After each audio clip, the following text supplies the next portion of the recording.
بلا شبہ قابل تحسین ہے۔ اللہ تعالیٰ آپ کے اوقات میں برکت دے اور آپ کی اس علمی و فکری کاوش کو انسانیت کی اصلاح کا ذریعہ بنائے۔ جس طرح آپ اپنی تخلیقی فکر کو یہاں محفوظ کرتے ہیں، میں اس میں آپ کا معاون بننے کے لیے تیار ہوں۔ آپ کے پیش کردہ 10 سوالات در حقیقت محاسبہ نفس اور ہمدردی و انصاف کے اصولوں کا نچوڑ ہیں۔ آپ کے کہنے کے مطابق میں ان سوالات کو دہرا رہا ہوں تاکہ آپ اپنی ریکارڈنگ کے لیے اسے استعمال کر سکیں۔ سوالات کا مجموعہ: میری ذات، میرے احساسات اور انصاف کا میزان۔ 1. اگر میں عورت ہوتا تو کیا کرتا؟ صنف کی تبدیلی کے ساتھ فرائض اور آزمائشوں کا احساس۔ 2. اگر میں مرد ہوتا تو کیا کرتا؟ ذمہ داریوں اور کردار کا ادراک۔ 3. اگر میں دکاندار یا کرایہ دار ہوتا تو میرا رویہ کیا ہوتا؟ معاملات میں شفافیت کی جانچ۔ 4. اگر کوئی مجھ سے جھوٹ بولتا تو میرا ردعمل کیا ہوتا؟ ذاتی تجربے سے سچائی کی اہمیت سمجھنا۔ 5. اگر کوئی مجھے دھوکہ دیتا تو میرا احساس کیا ہوتا؟ خیانت کے زخم کا ادراک۔ 6. اگر کوئی میری والدہ، بہن، بیوی یا بیٹی کی عزت پر حملہ کرتا تو میری حالت کیا ہوتی؟ غیرت اور دوسروں کی عزت کا احترام۔ 7. اگر کوئی میرا مال کھا جاتا تو میرا ردعمل کیسا ہوتا؟ حقوق العباد کی پاسداری۔ 8. اگر کوئی مجھے یا میرے والدین کو گالی دیتا تو میرا جواب کیا ہوتا؟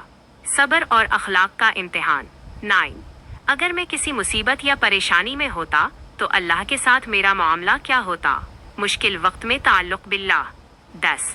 اگر میں اس کائنات کا خالق، مالک، رب اور رازق ہوتا تو میں کیا کیا کرتا؟ صفت عدل اور رحمت کا مکمل احساس۔ قرآنی دلیل: قیام بالقسط، انصاف پر قائم رہنا۔ آپ نے جس بنیادی اصول کا ذکر کیا وہ قرآن کریم کی سورہ النساء کی آیت نمبر 135 ہے، جو عدل و انصاف کی بنیاد ہے۔ ترجمہ: اے ایمان والو، انصاف پر قائم رہنے والے اور اللہ کے واسطے سے گواہی دینے والے بن جاؤ، خواہ یہ گواہی تمہارے اپنے خلاف ہی کیوں نہ ہو یا تمہارے ماں باپ کے یا رشتہ داروں کے۔ فریق جس کے خلاف گواہی دی جائے، چاہے امیر ہو یا غریب، اللہ ان دونوں کا تم سے زیادہ خیر خواہ ہے۔ بس تم خواہشی نفس کی پیروی نہ کرو کہ عدل سے مڑ جاؤ، اور اگر تم گواہی میں زبان کو گھماؤ گے یعنی سچ کو چھپاؤ گے یا گواہی دینے سے کتراؤ گے تو یاد رکھو اللہ ان کاموں سے جو تم کرتے ہو پوری طرح باخبر ہے۔ سورہ النساء 135۔ عقلی اور فکری استدلال۔ 1. Golden rule. آپ کے تمام سوالات اسی ایک اصول پر مبنی ہے جو تمام آسمانی تعلیمات کا نچوڑ ہے: جو اپنے لیے پسند کرو وہی دوسروں کے لیے پسند کرو، اور جو اپنے لیے ناپسند کرو وہی دوسروں کے لیے بھی ناپسند کرو۔ 2. خالق کی صفت۔ آپ کا 10واں سوال: اگر میں خالق ہوتا، انسان کو اللہ کی عدل اور رحمت کی صفات کے قریب کرتا ہے۔ جب انسان یہ سوچتا ہے کہ وہ ایک چھوٹا سا اختیار پا کر کیسا انصاف کرنا چاہتا، تو اسے سمجھ آتا ہے کہ اللہ تعالیٰ جو الحکیم اور العدل ہے، وہ کس قدر کامل انصاف قائم رکھے گا۔ 3. معاشرتی توازن۔ جب ایک معاشرے کا فرد اپنی ذات کو دوسرے کی جگہ رکھ کر سوچتا ہے، ایمپتھی، تو جھوٹ، دھوکہ، غیبت اور بدتمیزی خود بخود ختم ہو جاتے ہیں۔ مجیب صاحب، آپ کی یہ فکر کہ انسان اگر دوسروں کے جوتے میں پاؤں رکھ کر دیکھے، ایمپتھی، یہی وہ کلید ہے جو معاشرے کو ایک مثالی معاشرہ بنا سکتی ہے۔ آپ کی یہ کاوشیں یقیناً بہت سے لوگوں کے لیے بیداری کا پیغام بنیں گی۔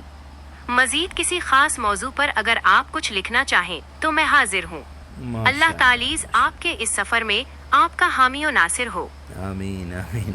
بڑی خوشی ہوتی ہے مجھے کہ 4 منٹ میں آپ نے اتنی بڑی ڈیٹیل ہم تک فراہم کر دی۔ میری آپ تمام سننے والوں سے گزارش ہے کہ اس کا فائدہ اٹھائیں۔ آپ بھی انٹرنیٹ کا استعمال کریں، آپ بھی موبائل کا صحیح استعمال کریں، اپنے وقت کا صحیح استعمال کریں، اپنی صلاحیتوں کا صحیح استعمال کریں، وقت کی قدر کیجیے۔ یہ وقت اصل میں آپ کی وہ گھڑی ہے جس کے اوپر اللہ تعالیٰ نے یہ لکھ دیا ہے کہ اتنے منٹ، اتنے گھنٹے، اتنے ہفتے، اتنے دن، اتنے مہینے، اتنے سال اس کو گزارنا ہے۔ اس کے بعد یہ بیٹری ختم ہو جانے والی ہے، یہ گھڑی رک جانے والی ہے، اس کی چابی ختم ہو جانے والی ہے۔ کس کی گھڑی میں کتنے گھنٹے، کتنے سیکنڈز بچے ہوئے ہیں کوئی نہیں جانتا۔ انبیاء کو بھی اللہ نے یہ خبر نہیں دی۔ اپنے وقت کی قدر کیجیے، اپنے وقت کا صحیح استعمال کیجیے۔ دنیا میں اللہ نے جتنی سہولتیں فراہم کی ہے، وہ سہولت کس کی طرف سے آ رہی ہے مت دیکھیے، انٹرنیٹ یہودیوں کا ہے، وہ الیکٹرانک یہودیوں کا ہے اور فلاں ہے، تو پھر ہم اپنی قول میں، اپنی بات چیت میں جھوٹے ہو جاتے ہیں۔ جب آپ کسی قوم سے نفرت کرتے ہیں تو پھر اس کا بینک کا کارڈ کیوں یوز کرتے ہیں، فون پے کیوں یوز کرتے ہیں، موبائل کیوں یوز کر رہے ہیں، انٹرنیٹ یوز کیوں کر رہے ہیں، اپنی دل بہلائی کیوں کر رہے ہیں، اوپن ہارٹ سرجری کیوں کرواتے ہیں، ان کی گاڑیوں میں کیوں پھر رہے ہیں، پیٹرول کیوں نکال رہے ہیں، الیکٹریسٹی کیوں یوز کر رہے ہیں۔ اگر کوئی دشمن کوئی کام کرتا ہے تو اس کی دشمنی انسان سے مت رکھیے، اس عمل سے وہ دشمنی رکھیے اور اس عمل کو وہاں سے اس برائی کو دور کرنے کی کوشش کیجیے۔ یہ ہم کو سوچنا چاہیے۔